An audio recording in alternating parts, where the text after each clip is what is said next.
the whisky capital of the world. The sky was the limit, and the idea of a Scotch whisky industry without Campbeltown at its forefront was unthinkable.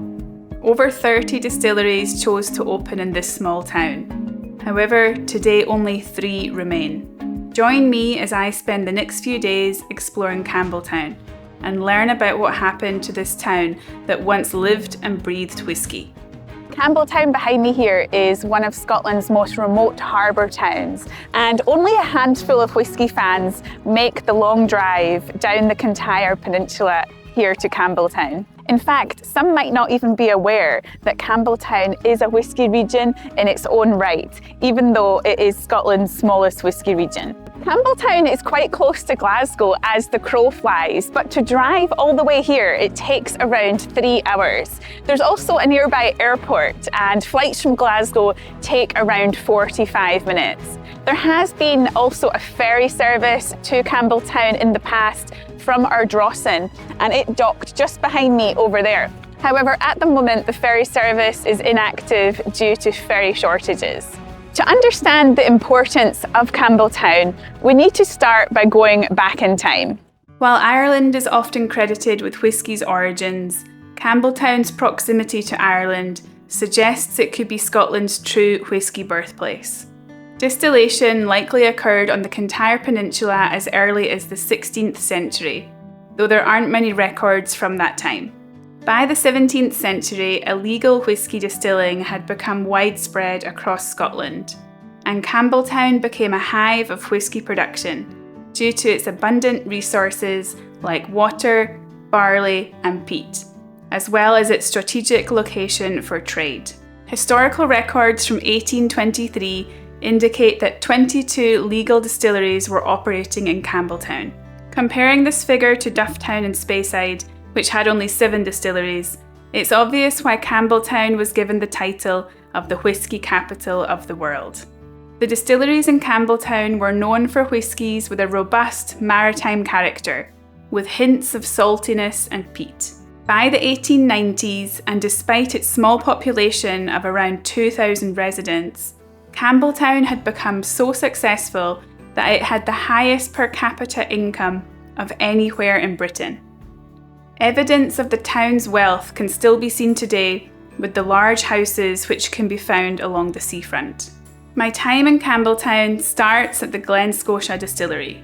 I've arrived here now at the Glen Scotia Distillery, and this is one of the smallest distilleries in Scotland. It was founded in 1832, so it's almost 200 years old, and a lot of the buildings are said to be the same as they were back in the 1830s. Glen Scotia Distillery is one of the distilleries that survived the difficult times here in Campbeltown, which is really amazing. I've booked a tour and I'm looking forward to finding out more about the distillery.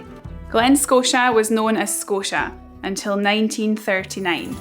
It's had various owners over the years, but in 1996 was purchased by the Loch Lomond Group. The distillery itself still has many of its original features, all dating back to the 1830s.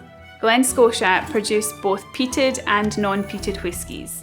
It's said that they have a coastal character reminiscent of the sea air that surrounds Campbeltown. The peated whiskies have a subtle smokiness that adds depth without being overwhelming. Glen Scotia whiskies are often described as being rich and creamy with a smooth texture. I just finished the tour at the Glen Scotia Distillery. That was absolutely fantastic. It really felt like stepping back in time and seeing what the whisky industry in Campbeltown was like when it was in its boom period. The buildings are really old. They're just like they were back then. And that distillery was built in 1832. And the man said some of those buildings are from that time. And going into the warehouse as well to see all those casks, it was incredible. The tour was only £12. As part of the tour, you get a dram. You can have that in the shop area. It's a double cask Glen Scotia. It's a non-peated whisky, and you also get the glass to take away as well. So this is a really impressive glass. I don't have a glass like the shape, so that'll be nice to add to my glass collection. If you're in Campbeltown, I definitely recommend you to do the tour at Glen Scotia just to get a taste of what that old Campbeltown whisky industry was like back in the day. It's incredible to see. The tour guide was absolutely amazing as well. As always, we need to add in some whisky samples to the cabinet here. We've got a few in there at the moment. These days, Japanese whisky has made a name for itself, but it could be said that Campbeltown had a part to play in this. In 1918, a young Japanese man named Masataka Taketsuru came here to Scotland to learn the secrets of how to make Scottish whisky. Masataka gained hands-on experience of whisky making in Scotland through different apprenticeships before moving here to Campbeltown. He spent 6 months at the Hazelburn Distillery learning the art of whisky making, and it was after his time there that he felt ready to go back to Japan and start making whisky. Masataka returned to Japan with his Scottish wife Rita and went on to build one of Japan's most successful and well-known whisky brands, Nikka. I made a whole video about the incredible story of Masataka and Rita, so if you're interested to watch that, I will link it below. If you've seen my videos before, you might be aware that I used to live in Japan for many years, and that's actually where I learnt the story about Masataka and Rita. I visited the whisky distillery there and also watched a TV show in Japanese about the story. Since I've come back to Scotland, I've been quite conscious about trying to continue learning Japanese. And that's why I'm so happy to be partnering with Rosetta Stone on today's video. Rosetta Stone is an online language learning platform, and they have both an app and a website. What I really like about Rosetta Stone is that it's a very immersive way to study a language in your own time. You learn without any translation and you focus on practicing. And how it works is that you match the Japanese sentences to the audios and to the images. 彼女はテニスをしました。 There's no English, so you're reading and listening in the language that you're learning. They also have this amazing voice recognition tool. So I speak into my phone in Japanese through the microphone, and then it gives me feedback based on my pronunciation to make sure that I'm getting the accent correct. いいえ、でも先生が持っています。いいえ、でも先生が持っています。The lessons are short and suitable for all levels. If you use my link in the video description or the pinned comment below, you can get a huge 60% off Rosetta Stone's new lifetime offer. With this offer, you get lifetime access to a language of your choice. There's also a 30-day money-back guarantee in case you don't like it. Now let's head to Campbeltown's most iconic whisky distillery. Whisky has been distilled in Campbeltown for hundreds of years. However, due to high taxes and strict regulations, it wasn't always done legally. In the 1660s, the Mitchell family, who later went on to found Springbank Distillery, moved from the Scottish lowlands to Campbeltown to grow their distillation business. It took the Excise Act of 1823 to turn the illegal whisky boom into a legal one. And in 1828, the Reid brothers, who were in-laws of the Mitchell family, established Springbank on the site of a formal illegal still. Springbank became Campbeltown's 14th licensed distillery. I'm just parked up in the centre of the town near the distillery called Springbank, and this is the distillery that most of you probably associate with Campbeltown whisky. This is a whisky distillery that opened in 1828, so it's even older than Glen Scotia. Apparently it's a very traditional distillery, and it's the only distillery in Scotland to carry out 100% of the production process on site. I'm really looking forward to seeing this iconic Campbeltown distillery, so let's go in. Springbank Distillery has survived various economic challenges and has remained one of the few family-owned distilleries in Scotland. It's known for its traditional production methods, including malting its own barley. In modern times, Springbank continues to prioritise quality over quantity, producing a range of whiskies with distinctive characteristics. Their flagship whisky, Springbank, offers a complex taste profile with notes of brine, peat smoke, malt, and a hint of fruitiness. Meanwhile, Long Row, another brand under Springbank, delivers a smokier, peatier expression, appealing to fans of heavily peated whiskies. And Hazelburn, the third brand, represents a triple distilled, unpeated whisky, renowned for its light and floral flavours. Long Row and Hazelburn are named after two now closed distilleries in Campbeltown. In 2023, Hedley Wright, the chairman and descendant of the original founders, passed away, leading to the transfer of company ownership into 3 trust funds. To uphold the family connection, a member of the family was appointed to the company's board. I just finished the tour at Springbank Distillery and it was really fantastic. It was again a very affordable tour at only £12. When I compare that price to some of the tours that I paid for in Speyside at the end of last year, some of them are up to £30 for the tours. I think Highland Park on Orkney was £30 for the tour. So the ones here in Campbeltown and on Islay tend to be better value if you're just doing the most basic distillery tour.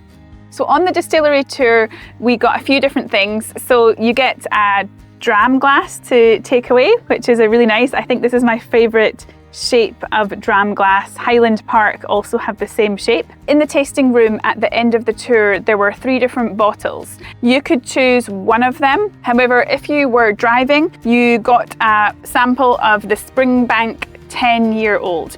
In addition, everyone also got this bottle as well. This is a private bottling for Distillery Visitors 2024. So for £12, you get the miniature, you get the driver's dram, and the dram glass. So I feel it was a very good value tour. The tour was really great at Springbank, but it was the largest tour I've ever experienced. There were 20 people on the tour. So at times it did feel a bit cramped because the distillery is a bit small in certain parts. However, it was still a really great tour. Obviously, Springbank is a much more popular tour to do compared to probably some of the other distilleries in this area. I have so many dram glasses now from all the different distillery tours that I've done around Scotland. I think I maybe have 5 or 6, so I can have a party in the van with all the dram glasses. Have any of you ever tried a dram glass with this shape? If you have, let me know what you thought. So what happened here in Campbeltown? Why were Springbank and Glen Scotia the only 2 distilleries to survive? The decline of Campbeltown began in the late 19th century, and there were various factors.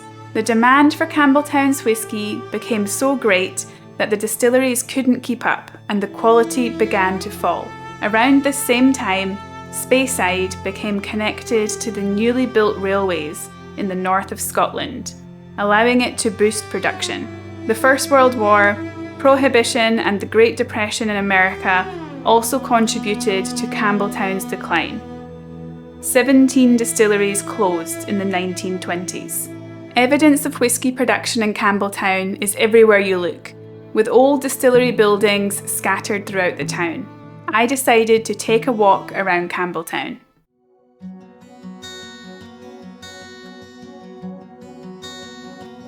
So on the map here of the lost distilleries, I'm here right now at Glen Scotia, and it looks like down this street here there were quite a lot of distilleries. So let's go and have a look down here.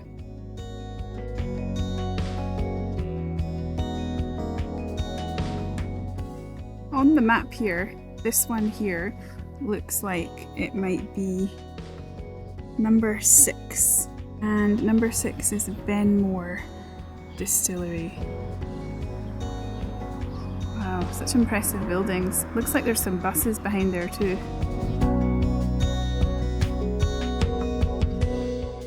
So, just opposite, it looks like there was another one.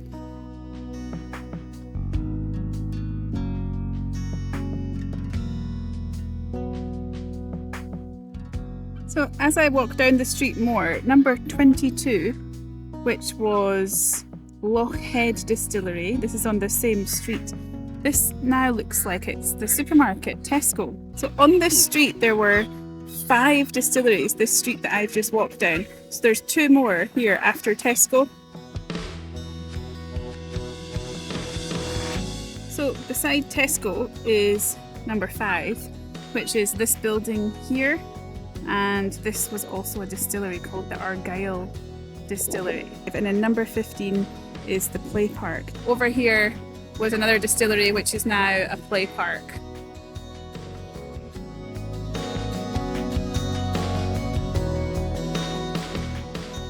That was so interesting to walk around Campbeltown and have a look at the map of lost distilleries and actually walk around the places where those distilleries were. You can see some of the old buildings, but some of them have been knocked down, changed into houses. There's also the one that's been changed into a park.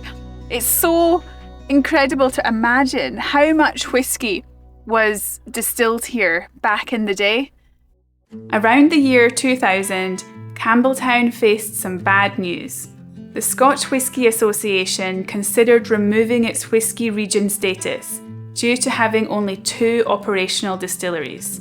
For Headley Wright, Springbank's distillery owner, this was hard to accept. He purchased the inactive Glengyle Distillery and brought it back to life. With 3 distilleries, this put Campbeltown on par with the Lowland region and secured the town's status as a whisky region. So I'm back here again at Springbank Distillery to join the tour of the Glengyle Distillery. This is known as the newest, oldest distillery because it was reopened after being closed for 75 years. I've heard that this distillery is a little bit more modern compared to Springbank and Glen Scotia, so it'll be interesting to compare what it's like. Because there's only 3 distilleries in Campbeltown, I've decided to do the tour of this distillery as well. So I've done the tour at all 3 of the distilleries in Campbeltown. Glengyle Distillery originally operated in Campbeltown from 1872 to 1925. And was brought back to life in 2004. The single malts from Glengyle are bottled under the name of Kilkerran, referring to the nearby Kilkerran Castle, which was built in 1490. The reason it's named Kilkerran and not Glengyle is because the name Glengyle is owned by someone else.